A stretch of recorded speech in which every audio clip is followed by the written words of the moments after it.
pasensya na po at medyo natagalan kami dahil may klase po ako buong araw kanina. Ang mamahalin ko rin po pala ay taga rito sa Bulacan.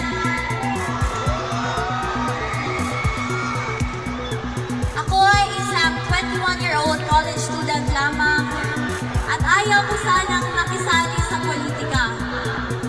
Pero nang dahil sa pagkidnap at pag-abuso nila sa tatay ko, nandito ako ngayon para ipaglaban hindi lamang ang pamilya ko, kundi ang bansang Pilipinas.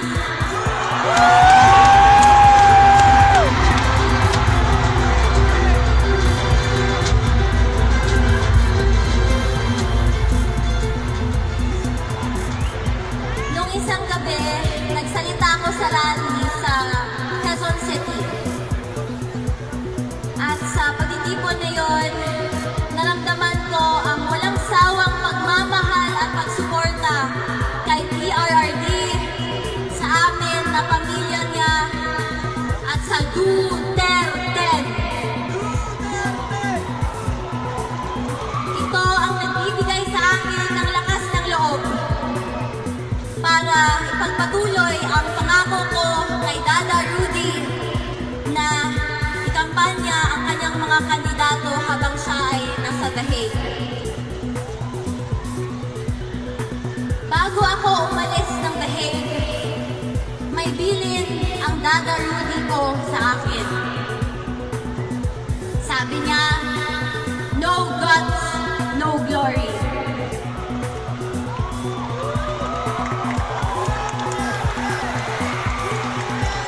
Sa mga kababayan ko, sa kapwa kabataan, bumoto tayo ng tama dahil dito nakasalalay ang kinabukasan nating lahat.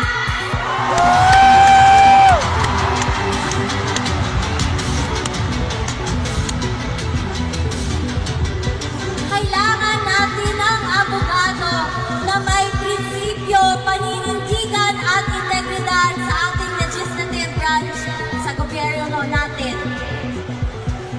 Tito Rodante Marcoleta, my senator. Number 38 sa balota.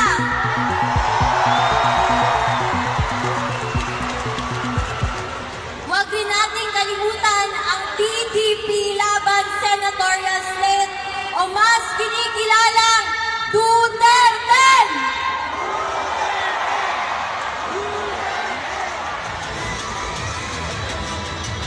Iaabot ko muli ang mensahe ni Tatay Digong sa bawat Pilipino. Sabi niya, "My love for my country is what brought me here.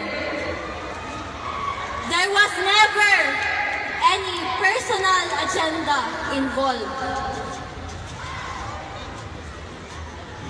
Mahal niya ang bayan niya. Yun lang po at maraming salamat.